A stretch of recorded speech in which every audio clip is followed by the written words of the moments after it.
Hello everyone and welcome to Module 6. In this module we'll talk about how to represent quantum circuits, and you'll also learn how to code and run your very first quantum program. Now this module assumes that you have a basic familiarity with Python. If you don't worry at all. In the description of this video you can find a link to a tutorial on Python, and it shouldn't take more than a couple of hours to get up to speed with what is necessary here.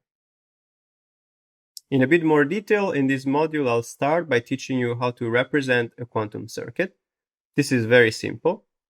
I'll then guide you through coding and running your first quantum program using IBM's Python package Qiskit.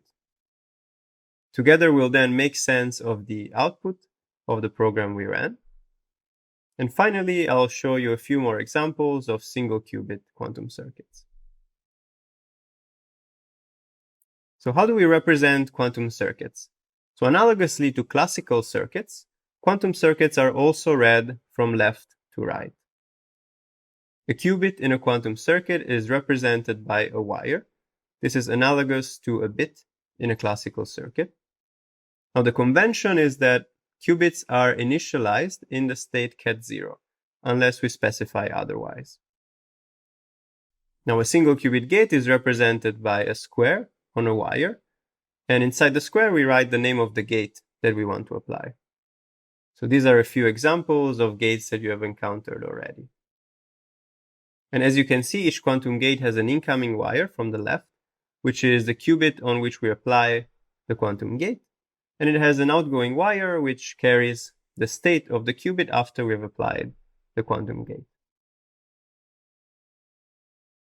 Now a measurement is represented also by a square on a wire, except inside we put this symbol here.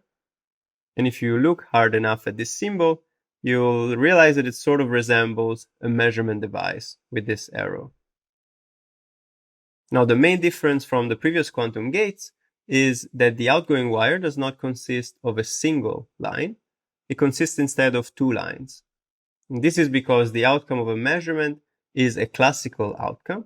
And so here we represent wires that carry classical bits using two lines instead of one.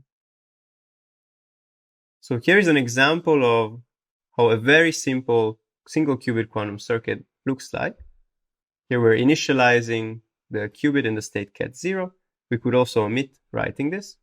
We're then applying a Hadamard gate, H, followed by a Pauli Z gate, denoted by Z.